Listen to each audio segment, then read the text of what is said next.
नमस्कार शेतकरी मित्रांनो, स्वागत आहे सर्वांचं ॲग्रिकल्चर इंडिया ब्लॉग या यूट्यूब चॅनलमध्ये. तर पहा, आज आपण अशा विषयावर बोलणार आहोत जो ऊसाच्या उत्पादनात सर्वात महत्त्वाचा टप्पा मानला जातो. तो म्हणजे ऊसाचा 5 महिन्याचा म्हणजे साधारणपणे 150 दिवसांचा टप्पा. या काळात ऊसाची खरी वाढ होत असते, फुटवे पक्के होतात आणि कांड्या सुटायला सुरुवात होते. विशेषतः ज्या शेतकऱ्यांकडे चोपण जमीन आहे आणि खारट पाणी आहे त्यांना या महिन्यात खूप काळजी घ्यावी लागते. आजच्या व्हिडिओमध्ये आपण पाहणार आहोत की 5 महिन्याच्या ऊसाला नेमकी कोणती खतं द्यायची, कोणतं टॉनिक मारायचं आणि जमिनीची काळजी कशी घ्यायची. त्यामुळे व्हिडिओ अजिबात स्किप करू नका, व्हिडिओ शेवटपर्यंत पहा. खूप छान सुंदर माहिती तुम्हाला ह्या व्हिडिओच्या माध्यमातून मिळेल.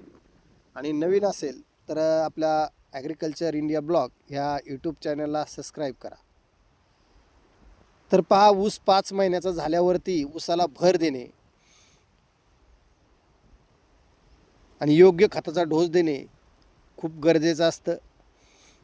तर आता ते पाहूया मित्रांनो. 5 महिन्याच्या ऊसाचं खत कशा पद्धतीनं द्यायचं, 1 एकरसाठी किती प्रमाण द्यायचं ते पाहूया. युरिया 30 ते 35 किलो, ज्यामुळे ऊसाची फूट आणि हिरवेपणा जोमाने वाढेल. म्युरेट ऑफ पोटॅश 25 ते 30 किलो, हे खत ऊसाच्या वाढीसाठी, ऊसाची जाडी वाढण्यासाठी खूप फायद्याचं असतं. म्हणून कांड्या मजबूत करण्यासाठी आणि पाण्याचा ताण सहन करण्यासाठी सगळ्यात महत्त्वाचं आहे हे, ते म्हणजे म्युरेट ऑफ पोटॅश हे खत. आता त्याच्यानंतर अमोनियम सल्फेट. जर तुमची जमीन चोपण किंवा खारट असेल तर हे खत खूप चांगलं काम करतं. हे जमिनीचा सामू म्हणजेच pH सुधारण्यास मदत करतं. त्याच्यामुळे अमोनियम सल्फेटचा सुद्धा वापर करणं खूप गरजेचं आहे. आता दुसरं, दुय्यम आणि सूक्ष्म अन्नद्रव्ये फेरस सल्फेट आणि झिंक सल्फेट प्रत्येकी 5 ते 10 किलो मातीत मिसळून द्यायचं आहे. यामुळे खारट जमिनीतील पाने पिवळी पडण्याची जी समस्या असते ती समस्या दूर होते.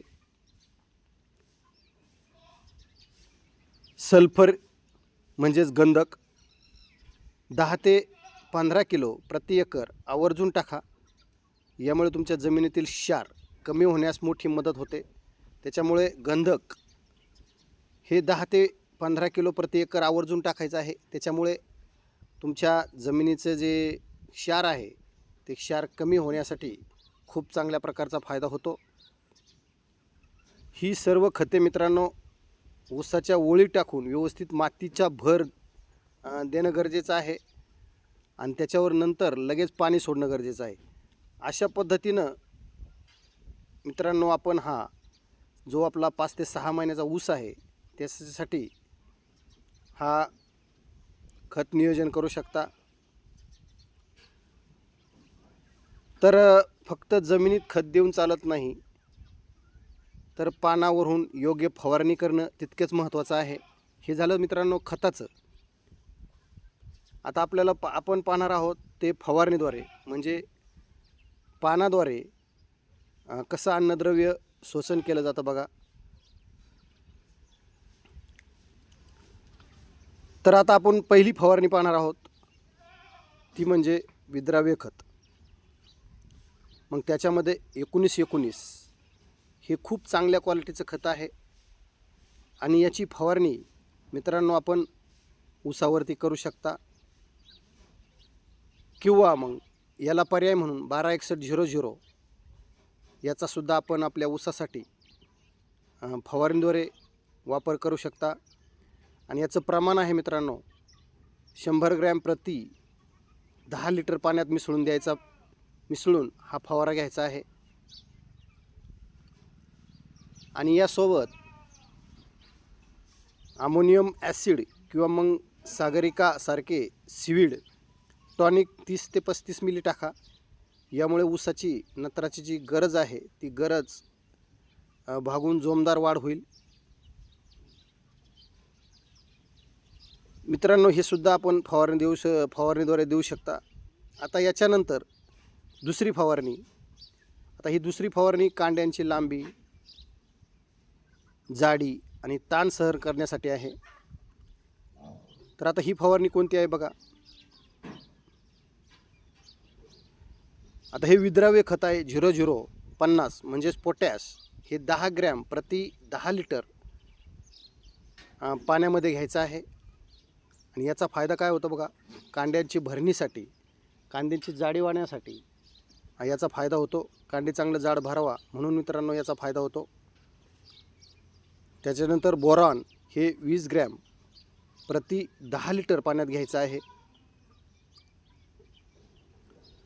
त्याच्यानंतर सिलिकॉन 30 मिली प्रति 10 लिटर पाण्यामध्ये घ्यायचं आहे. तर आता हे सिलिकॉन काय करतं आहे बघा. खारट जमिनीतील सिलिकॉन मारणे खूप फायदेशीर ठरते. यामुळे ऊसाची साल कडक होते, ऊस पडत नाही आणि उन्हाचा ताण सहन करण्याची ताकद त्या ऊसामध्ये तयार होते. त्याच्यामुळे सिलिकॉनचा घेणंसुद्धा खूप गरजेचं आहे. 5 महिन्याच्या ऊसाचे व्यवस्थापन करताना पाण्याचे नियोजन अचूक ठेवा. चोपण जमिनीत पाणी साचू देऊ नका आणि पाण्याचा ताणही पडू देऊ नका. शक्य असल्यास ह्युमिक ॲसिडचे ड्रेचिंग करा, जेणेकरून मुळांचा विकास चांगला होईल. तुमच्या ऊसासाठी कोणते नियोजन करतायत ते सुद्धा नक्कीच तुम्ही कमेंटमध्ये सांगू शकता. तर हे आम्ही आमच्या पद्धतीने कसं नियोजन करत आहोत हे आपणाला ह्या व्हिडिओच्या माध्यमातून सांगितलेलं आहे. तर अशा पद्धतीनं मित्रांनो, जर तुम्ही वेळोवेळी खत व्यवस्थापन, त्याच्यानंतर फवारणी व्यवस्थापन वेळोवेळी जर तुम्ही केलं तर मित्रांनो तुम्ही एकरी 100-150 टन ऊस सहज काढू शकता. पण त्याला नियोजनबद्ध करावं लागणार आहे काम. त्याच्यामुळं अशा पद्धतीने मित्रांनो ह्या व्हिडिओच्या माध्यमातून 5 ते 6 महिन्याच्या ऊसाचं, फवारणीचं आणि खताचं नियोजन कसं केलं पाहिजे या संदर्भातली माहिती आपण या व्हिडिओच्या माध्यमातून दिलेली आहे. तर ही माहिती आपणाला कशी वाटली नक्की एक कमेंट करून सांगायचं आहे. आणि तुम्ही माझा हा व्हिडिओ कुठून पाहत आहात ते पण कमेंटमध्ये सांगा. आणि माझा हा व्हिडिओ आपण शेवटपर्यंत पाहिल्याबद्दल खूप खूप धन्यवाद. आणि असेच माझे नवीन व्हिडिओ पाहण्यासाठी ॲग्रिकल्चर इंडिया ब्लॉग हे यूट्यूब चॅनलला सबस्क्राईब करा एवढीच विनंती करतो. आणि माझा हा व्हिडिओ इथे समाप्त करतो. जय जवान, जय किसान.